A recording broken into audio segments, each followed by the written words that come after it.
You can be a team if you don't have teamwork. Chances are you're not going to be a winning team. Does that make sense? I'm going to go back over here because I wrote this up. Look what I did.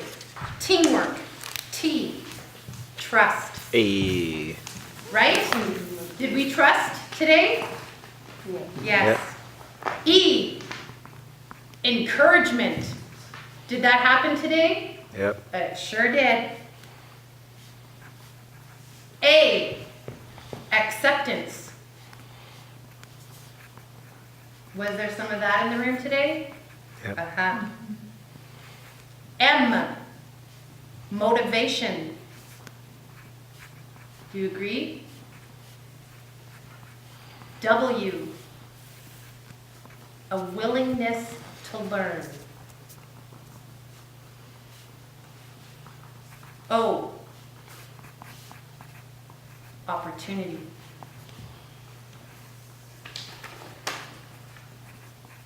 R. Respect. And K. Knowledge.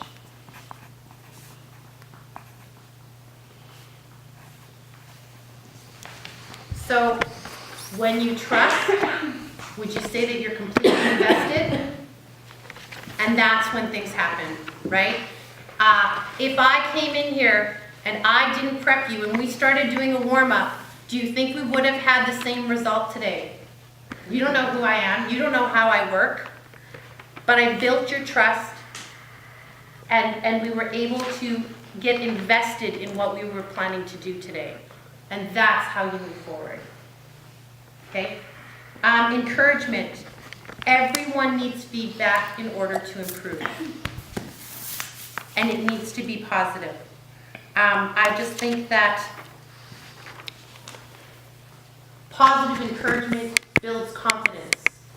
Yes, I need to be honest, and sometimes I have to tell you, you look like shit, right? And there are going to be those moments. I have those moments with DTC. Trust me, as I build my relationship with them, I can let them know how I truly feel. But I also need to build that trust in order for me to give them encouragement. I think today went really well because it was really positive. Okay? Acceptance. There were no egos. To me, egos equals ignorance. And I cannot tolerate egos. When I have a dancer in the room, in a competitive group, I prefer not to have them in my group. Now, ego confidence can sometimes be construed as ego, and so we have to be careful when we're confident that we demonstrate humility. That's the difference. Okay? But when you have ego, there's no opportunity to learn, and there's no opportunity for growth. Okay? Motivation. The biggest things about why I think my team is successful is because I actually get them to believe that they can win. They believe that they can do this. They know no different.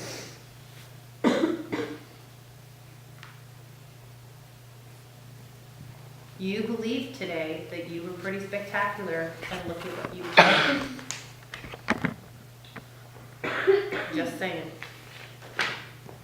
Willingness to learn. Each individual has to be willing to do the work. And guess what? It's a lot of work. The work starts after you learn the choreography. That's when the work starts, when you're cleaning the routine, when you're making sure that everyone's at the same level, making sure that every arm movement is exactly the same, and we're all doing it over and over and over again. We all have to be on the same page, and we all have to decide, like we did today, that we're going to work to our full potential. And we had an agreement. That's how you become successful. Okay, opportunity. As a choreographer, I need to be open-minded and I have to allow you all to achieve what you're truly capable of. I cannot label any one of you. The moment I do that, I am destroying your opportunity to be the best that you can be. I'm going to give you an example. Every year I hold auditions for DTC, and there's always a couple of kids on the cusp. Like I take maybe 33 to 35 kids. And I always have a group of kids which I call VID dancers, very important dancers, because they learn everything, but they don't necessarily have a spot because I can only put 25 in the group. And this one year, there was 2 kids, I wasn't going to take them, and I actually took them out of the room and I said, you know what, I think I have to let you go. And they started crying, and I was like, oh, what am I doing? Like, this is crazy. I said, okay, you're gonna be on the team, but I can't promise that you're ever gonna perform. However, if you work hard and you prove yourself, you know, everybody has an opportunity to be on the team. Well, this one boy, he started the year in grade 10 with super long hair, couldn't see his face. His sleeves were like this. He would not look at me in the eye. He wouldn't let me hug him. And he danced like this. Couldn't see his hands, drove me nuts, okay? Was in the musical. I was like, why is this kid in the musical? Comes in, takes my dance class in grade 10. Auditions the next year, was not on the team, but in the group. Within 3 months, because I kept saying to him, you're incredible, you're amazing, you can do this, I believe in you. Keep working as hard as you're working because you are fantastic. And within 3 months, he was on the team and somebody else became a VID. Guess what? At the end of that year, he cut his hair a little bit. Okay? And then the next year, 11, or whatever it was, I can't remember, short sleeves. Okay? All of a sudden, he was a back row dancer, became a front row dancer, started wearing shorts, allowed me to hug him, turned into an incredible performer. And when he graduated, he cut his hair. I could see his face. He shed his insecurities and his lack of confidence, and he turned into this incredible human being, because there was a moment where I almost labeled him, but I didn't label him. And that is opportunity. Can I tell you another story? Romeo Subban was a hockey player in my Sister's Most Wanted group. He was in the back of the room. I made this kid move up to the front row. I was in his face yelling at him, blah, blah, blah, blah, blah, you can do this, you can do this, you can do this, you can do this, you can do this. Look at him now. An incredible human being. Couldn't put 2 steps together. Hockey player. Or was it football? I can't remember. But back row. Now look at him. Seriously. Opportunity. Huge. Respect. I can only demonstrate respect to you if you demonstrate respect to me, so I can demonstrate respect to you, so you can demonstrate respect to each other. That's how it works. That's how we become a team. When we truly, ultimately respect each other's abilities, whatever they are, and appreciate them. And last, knowledge.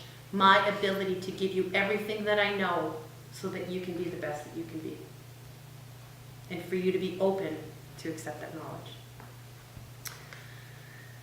Game day, performance day, it's about being together, warming up together, finding a ritual that gets you guys to come together. So what did we do? We did jumping jacks, we did push-ups, we did crunches, we did plank, and we did that and we counted together, we came together, right? A ritual. Sometimes I get my group to pray, or whatever that is, like get into a group and talk about what our corrections are, what we need to focus on. Everybody challenges the group to do something so that we're all on the same page. We have to agree to be on the same page. So I usually get them in a circle. Then